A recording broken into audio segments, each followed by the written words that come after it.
Habis itu aku labrak, aku WA, aku maki-maki kan dari emosinya ya Kak. Aku mungkin perkataanku menyinggung, tapi kan emang bener dia salah Kak. Terus dia gak terima itulah. Inilah ini itu mau dilaporkan katanya.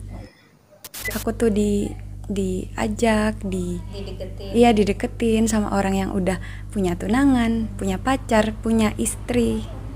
Ya. Tapi aku terus abis itu aku dibersihin. Dari sini nih keluar kayu cendana. Kayunya orang meninggal.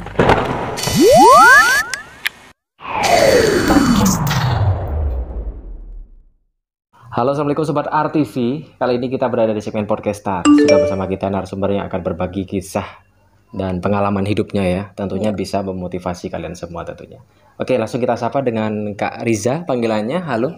Iya, Riza. Halo, gimana kabarnya Kak Riza? Baik Kak. Kakak? Alhamdulillah kita baik juga ya. Nah, sekarang Kak Riza ini aktivitasnya apa? Aktivitasnya di rumah aja sih. Di rumah sambil kuliah. Kuliah, oh masih kuliah juga. Jurusan apa? Jurusan manajemen. Oh, manajemen. Memang kalau perempuan tuh harus memanajemen semuanya ya, harus pinter gitu. Tapi walaupun kesibukannya Kak Riza nih mahasiswa, selain itu modeling juga ya? Iya, modeling. Cuman sekarang udah agak vakum. Oh, enggak. Sekarang nih, gimana pandangannya kamu tentang kehidupan yang berhubungan dengan hubungan? Hubungan itu dijalaninnya berdua ya Kak ya. Pasti banyak cobaannya. Susah untuk menyatukan antara satu orang dengan satu orang lagi. Kita kan berdua harus bekerja sama. Iya benar. Jadi kita harus menjaga diri. Gimana sepintar-pintarnya kita untuk menjauhi dari cobaan itu, menjaga lah Kak ya. Karena yang namanya hubungan tuh kan pasti nggak mungkin nggak diuji ya kan. Apalagi kayak marak-maraknya kayak sekarang nih yang namanya perselingkuhan gitu ya. Udah di mana-mana. Tapi kalau menurut Kak Riza sendiri gimana sih tanggapannya Kak Riza sendiri tentang perselingkuhan itu? Perselingkuhan itu tuh hal yang nggak wajar ya Kak ya. Tapi wajar juga sih.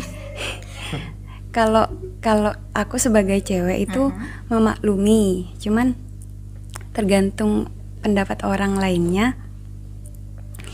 Kadang kan ada yang menganggap perselingkuhan itu hal biasa, ada yang menganggap hal sepele lah. Cuman aku sensitif karena aku pernah ngalamin Kak. Oh, cewek secantik Mbak Riza aja diselingkuhin gitu ya? Ya kan di mana-mana selingkuhan kan pasti lebih jelek Kak. Oh iya benar. Tapi kadang suka bingung gitu loh sama laki-laki tuh kenapa udah anggap pasangannya udah cantik, tapi kok malah lebih memilih selingkuhan yang lebih bawah gitu loh. Sebenarnya sih Kak, orang selingkuh itu menurutku karena insecure ya. Yang cowoknya itu insecure. Misal nih ya, ceweknya punya spek 95%. Sedangkan cowoknya itu cuman punya spek 50%-nya. Jadi dia tuh pengen menunjukkan kalau dia itu lebih gitu. Padahal pengen percaya diri tapi terlihat murah. Jadi dia mencari kekurangan dari pasangannya, mencari 5%-nya itu. Jadi kamu waktu itu diselingkuhin waktu sekolah kah atau kuliah kah atau gimana? Kerja. Ya. Udah kerja. Mungkin aku gak punya waktu Kak buat dia. Oh iya, dibuat celah ya jadinya. Jadikan alasan. Kalau boleh tahu gimana sih ceritanya? Ceritanya itu pas kejadiannya pas Februari. Februari itu perselingkuhannya itu udah ada. Dia ke Gap, aku udah punya bukti sih. Cuman gak valid dan aku sudah klarifikasi ke dia Kak. Tapi dia gak memvalidkan itu karena yang bukti aku yang punya itu kurang gitu loh Kak. Tapi kalau dari segi ciri-cirinya, kalau kita kan cewek tuh merasa gitu, ada feeling lah gitu pasangan kita kayaknya selingkuh nih. Kamu merasain itu gak sih? Merasa. Tapi dia gak ngaku. Masih mengelak. Akhirnya kamu mencari bukti-bukti ya? Gak mencari sih Kak. Bukti itu datang sendiri ke aku gitu loh. Oh iya. Terus akhirnya gimana? Akhirnya aku labrak. Sebenarnya yang pas ke Gap satu kali ini pas Februari yang buktinya gak valid itu cuman foto sama teman-temannya, foto dia sama ceweknya terus sama teman-temannya gitu loh Kak. Rame-rame. Iya. Tapi aku sudah ngerasa janggal. Soalnya si cewek ini ngepoin storyku di IG. Ada di viewers IG ku.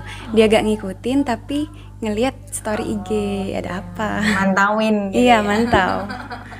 aku DM Kak pertamanya. Mbak gini gini gini, pokoknya tentang foto itulah. Gak direspon tuh Kak. Pas foto kedua ini, selang berapa bulan, setengah bulan kayaknya. Ya setengah bulan dari aku tahu foto yang pertama, itu aku ngelabrak dia, langsung aku labrak di IG karena aku gak punya nomor WA-nya ya Kak. Terus dia gak ngerespon tetap. Terus aku labrak ke si laki-lakinya ini, tapi dia cuman minta maaf terus. Awalnya nggak ngaku sih Kak tetap. Terus akhirnya aku coba cari tahu siapa namanya, alamatnya, terus sama nomor WA-nya. Kan cewek itu jadi detektif Oh Kak. iya loh. Nah, lebih cepet ya. Tercepat. Iya. Sampai ke akar-akarnya. Bener. Dikupas tuntas. Terus setelah itu akhirnya dapat semuanya tuh. Dapat sampai ke orang tuanya semuanya tahu. Intel paling intelek ya cewek tuh ya. Nggak lupa ada mamaku juga intelnya, intel bantuan.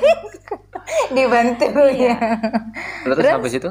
Habis itu aku labrak, aku WA, aku maki-maki kan dari emosinya ya Kak. Aku mungkin perkataanku menyinggung, tapi kan emang bener dia salah Kak. Terus dia gak terima itulah. Inilah ini itu mau dilaporkan katanya.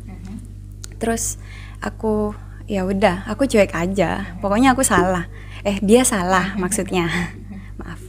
Terus kan aku selang beberapa hari itu aku sakit Kak. Drop masuk rumah sakit kan. Terus abis itu udah aku gak terlalu mikirin si ceweknya nih. Abis itu ada keluarganya si cowok datang ke rumah kan minta maaf. Abis itu mediasi. Awalnya aku gak mau Kak, tapi akhir-akhirnya pas lulu kok kasihan juga gitu loh. Masih kasih kesempatan. Iya, mungkin hilaf. Masih baik ya Mbak Riza ini. Terus akhirnya Abis itu udah selang beberapa waktu kok kayak ada yang aneh. Tapi aku awalnya gak nyadar sih Kak. yang nyadar siapa dulu? Yang nyadar teman-temanku sih. Orang tuamu? Orang tua enggak. Belum masih ya. Nyadarnya kayak gimana maksudnya? Ada kejanggalan. Aku kan notabene-nya orangnya yang gak percaya sama hal-hal supranatural ya Kak ya. Iya aku percaya kalau itu ada, cuman gak terlalu mengiyakan. Ya, apalagi di zaman sekarang ya. Udah zaman canggih.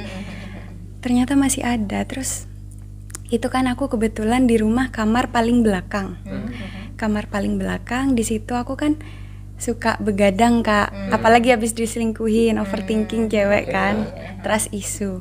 Nah, di situ jam 12 ke bawah itu aku selalu dengar suara. Kayak suara di atap itu, suara batu dilempar itu. Oh iya. Ya kan memang katanya kalau ada kiriman santet atau apa guna-guna kan ada kayak gitunya Kak. Iya. Di Itu atap genting. berapa lama tuh kamu yang? Sebulanan sih sampai aku berobat itu. Di atapnya atau di plafonnya? Di atap. Oh, di gentengnya kayak gitu. Iya, bunyi. Kayak Batu jatuh gitu. kerikil atau batu besar? Batu kerikil sih. Kerikil gitu. Terus juga aku gak terlalu notice hal itu ya. Kemudian aku di kantor itu suka bengong gitu loh Kak. Bengongnya gak tahu kenapa kayak di sini tuh kayak pengen bengong aja gitu di pikiran. Nah, habis itu ada kebetulan ada temanku yang punya indera keenam. Katanya ngelihat ada sosok besar hitam di belakang. Yang ngikutin kamu. Iya. Kenapa jadi podcast horor ya? Terus. Sosok hitam, terus kan tatapanku sering kosong. Aku tuh nggak terlalu percaya waktu itu Kak. Cuman pas kebelakangan itu aku terlalu mikirin, akhirnya mimpiku itu selalu datang sosok hitam besar yang tadi itu. Dan itu mungkin cuman karena kepikiran itu beberapa hari aja ya Kak ya. Tapi ini enggak sampai keterusan gitu. Ada paling setengah bulan lebih lah Kak. Hampir mau 1 bulan sampai aku berobat itu. Emangnya kamu berobat karena kamu kenapa? Aku sebenarnya kayak percaya kan tadi. Cuman karena teman-temanku pada nyaranin, suruh berobat lah ke kiai atau ke orang pinter. Iya. Aku sudah ke 3 kiai sama 1 orang pinter. kalau yang ke Kiai ini hasilnya katanya emang benar ada kiriman, tapi aku cuman disuruh lebih tingkatin ibadahku aja. Terus kalau yang orang pinter ini dia memang memvalidkan hal itu, Kak. Terus katanya dia ngasih tahu, ngebuka siapa yang ngirim gitulah. Langsung kelihatan gitu. Enggak, itu dikasih cluenya. Oh iya. Iya. Dan mengarah. Ciri-cirinya, iya. Aku mau percaya nggak percaya tapi ada gitu buktinya. Dan kamu alamin itu ya? Iya, 50-50 sih. Maksudnya gini, selama itu kamu sakitnya nggak wajar gitu? Iya, muncul jerawat. Jerawatnya itu tiba-tiba banyak, Kak, di wajah. Awalnya dari sini, pas sini semua menyebar ke kulit. Biasanya aku sebelum itu gak pernah jerawatan parah. Terus itu jerawatnya itu gak biasa gitu loh, Kak. Gatel pas maghrib itu gatelnya tambah parah sama panas. Tapi awalnya aku tuh mikirnya gak sampai ke ranah supranatural itu, Kak. Mikirnya karena apa? Karena gitu? Ain mungkin kan, karena kemarin itu aku viralin kan si ceweknya tentang perselingkuhan itu kan, aku viralin. Terus kemudian banyak yang bales, Kak, di IG, ngomen kamu cantik ini itu, kamu cantik, semangat ya gitu, tanpa bilang masya Allah. Mungkin penyakit Ain, kataku. Aku mikirnya ke arah situ sih, tapi pas aku ke Kiai ya gitu hasilnya. Tapi kalau secara medis bilang apa kan? Nggak sempat ke medis. Mungkin kalau medis itu katanya mbakku kan bidan, itu stres aja. Hormon stres. Oh iya, jadi hormonnya ya, bisa mempengaruhi jerawat. Jadinya 50-50 benar kata Kak Arisa itu ya. Akhirnya aku ke orang pinter itu. Orang pinternya itu kebetulan di luar Jawa, di luar Pamekasan maksudnya, Kak. Di Jawa lah. Itu aku ke sana bareng keluarga. Terus di sana aku ditanya kenapa. Akhirnya dia ngebuka. Terus di sini aku diobatin, katanya dilihat di wajahku ini jerawatnya bukan jerawat biasa, Kak, katanya. Tapi jerawat kiriman. Terus ini katanya hampir melekat di tubuhku. Makhluk yang tadi itu. Emang katanya kiriman. Terus abis itu aku dibersihin. Dari sini nih keluar kayu cendana, kayunya orang meninggal. Dari sini juga, dari sini 3, sini 2, sama sini. Kalau gak salah totalnya 5 pokoknya, Kak. Batang kecil-kecil itu loh. Itu keluar semua? Iya, dikeluarin. Yang pas dikeluarin itu panas, sakit banget pokoknya, Kak. Aku sampai teriak-teriak. Dan habis itu aman-aman semua? Masih ada sedikit ini. Maksudnya nggak secara, mungkin kalau kesehatan sudah mulai berangsur normal atau gimana? Berangsur normal. Jerawatmu pas mulai nggak ada? Iya. Kalau gangguan sih, aku kan nggak bisa ngelihat emang. Tapi kalau bengongnya itu, tatapanku kosong, katanya masih ada. Berangsur baiknya itu lama, Kak. Terus tujuannya katanya ngerusak wajahku biar tunanganku ngelihat aku tuh sebagai musuhnya. Memang selama itu kalian atau mungkin sering ada tengkar, miskomunikasi atau gimana? Waktu itu aku miskomunikasi emang. Karena kan aku masih kesel juga habis diselingkuhin. Mulai berangsur membaikkah, komunikasian lagi atau kayak gimana hubungan kalian? Setelah diobati. Kalau setelah diobati itu ya berangsur baik. Dia ngubungin aku, terus keluar kayak biasanya, Kak. Itu berangsur berapa bulan, berapa minggu, berapa? Gak nyampe sebulan deh, Kak. Gak nyampe sebulan? Ya kan, karena katanya Kiai kan disuruh tingkatin ibadah kan, lebih ke ibadah. Ya aku coba ditambah ngajinya. Oke. Secara psikologis sudah mulai membaik juga gak waktu itu? Masih ada. Masih ada. Keselnya masih ada. Trust issue, Kak. Trauma kan pasti ada. Sampai sekarang pun masih ada. Tapi sekarang sikapnya tunanganmu, dia menunjukkan gak sih bahwa dia tuh memang mau berubah gitu? Maybe ya, maybe enggak. Masih ragu juga. Iya kan, aku gak tahu. Soalnya kan Kalau cowok nih Kak, kalau cowok ketahuan selingkuh itu pasti bakalan baik, Oh iya, beda. ya kan? Tapi yang menunjukkan kamu sekarang, ya aku yakin, aku mau lanjutkan semua hubungan ini, gimana? Karena janjinya dia. Oke, berarti kamu pegang janjinya dia gitu. Iya, pegang omongannya. Tapi kalau satu kali ini gak ditepati, aku pergi aja. Oh iya. Ya, dan benar juga kalau Mbak Riza kan ibaratnya udah buat salah terus dikasih kesempatan lagi, itu wajar lah ya. Maksudnya ketika Ya. setelah dikasih kesempatan mengulangi lagi, ya kita kan juga manusia ya kan. Ya betul. Dan hikmahnya yang kamu dapat apa sih?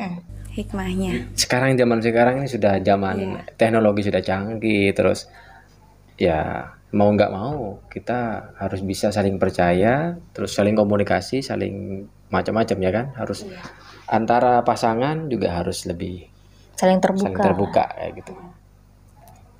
Kalau aku sih Kak, sekarang kan apalagi marak-maraknya perselingkuhan. Ya. Buat laki-laki nih, laki-laki di luaran sana, jaga kepercayaan pasangan kalian. Cobaan hubungan itu memang ada, tapi kita sebagai manusia bisa mencegah, bisa menjaga diri. Sebenarnya selingkuh itu dari manusianya sih Kak. Kalau misalkan tamu datang, tuan rumah gak ngebuka pintu, itu gak bakalan terjadi perselingkuhan. Aku juga pernah ngalamin Kak. Aku tuh diajak, dideketin sama orang yang udah punya tunangan, punya pacar, punya istri. Ya, tapi aku enggak lah. Aku mikir jangka panjangnya. Soalnya kan ke depan aku bakalan jadi seorang istri. Takutnya aku dapet apa yang aku lakuin dulu. karma gitu lah ya. Iya. Ini wanita cerdas ini namanya. Karena benar yang namanya selingkuh itu cuma dilakukan sama orang-orang yang ya gitulah ya. Di bawah. Dan memang kalau ketika berbicara seperti itu ya, kita berbicara sebuah hubungan, ya kan. Kalau kita nggak, katanya Kak itu apa Kak Riza, katanya Kak Riza, kalau misalkan kita nggak membuka, ya mereka nggak bisa masuk, logikanya kayak gitu ya kan. Jadi Berarti sebisa mungkin kita tuh menutup dari segala sisi ya kan sebenarnya. Itu kalau dari sisi perempuannya menutup kemungkinan kan. Kalau dari laki-lakinya lebih baik jaga kepercayaan pasangan kalian. Karena kalau kalian udah nyakitin dia, kepercayaannya gak bakalan sama lagi, sama seperti pertama kali kamu mendapatkan kepercayaan itu. Benar banget. mantap. Nah, tapi sekarang gini. Sekarang kamu ada di posisi itu. Iya. Gimana caranya kamu untuk meyakinkan atau mungkin membuat diri kamu dan pasangan kamu itu bisa menjadi lebih erat ke depannya, ke belakangnya? Kalau tentang dia ya Kak, tentang dia aku terserah, aku serahin semua sama dia. Kalaupun dia mau bohong lagi, mau selingkuh lagi, silakan. Aku pegang kata-katanya aja, katanya kan mau berubah. Kalau buat aku, trust issue kan pasti ada Kak, trauma pasti ada. Tapi aku berusaha mengubur dalam-dalam. Soalnya kan kalau cowok makin dikekang, makin diawasin apa-apa segala macam, itu kan makin gak nyaman dia. Ada kemungkinan lagi buat selingkuh. Iya benar-benar. Berarti Mbak Riza ini tetap membuat pasangannya itu tetap merasa nyaman gitu. Iya. Walaupun sebenarnya aku yang gak nyaman. Iya benar. Tapi kan dari situ kalau sudah diberi kepercayaan sebisa mungkin untuk dijaga ya kan. Benar banget. Dan menjaga kepercayaan itu harus dijaga dengan benar-benar. Karena kita kalau kita lihat di kota-kota besar ya kan, sudah kalau kita berbicara perselingkuhan di mana-mana sudah beritanya makin besar nih. Kalau untuk yang lagi nonton nih, kalau ada yang sudah terjebak di posisi seperti kamu, apa yang harus dilakuin? Yang di posisi aku gak bisa nyaranin sih Kak, kan karena ada tuh yang abis diselingkuhin dia pengen meninggalkan pasangannya. Itu pendapatnya dia sendiri. Tapi kalau pendapatku, selagi bisa diperbaiki, selagi kamunya mampu, kenapa enggak gitu loh. Mungkin ini cobaanmu. Masih mencoba untuk rujuk kembali lah ya kan, biar semuanya tuh baik-baik aja. Buat selingkuhannya. Ya boleh. Kalau buat selingkuhannya ini, tobat lah. Kan kamu bakalan jadi seorang istri.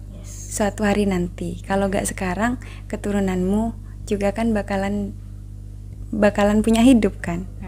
Jadi mending jaga sikap aja. Iya benar, karena apa yang kita tanam itu yang akan kita tuai. Dan itu berlaku untuk semua para itu ya, para selingkuhan ya. Nggak berlaku satu orang ya, karena di mana-mana nggak melulu terfokus satu orang, tapi itu bisa terjadi di semua, di mana aja ya, siapapun juga bisa seperti itu. Jadi memang yang nonton, yang ada yang lagi mungkin nonton ternyata aduh kok kayaknya aku ada di fase mau selingkuh nih, nah itu harus dengerin katanya Kak Ariza nih.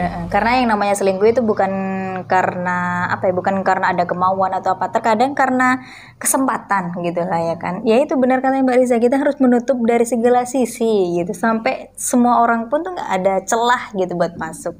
Oke, kalau gitu terima kasih buat Kak Riza sudah berbagi pengalaman yang mungkin bisa diangkat untuk dijadikan motivasi buat yang nonton.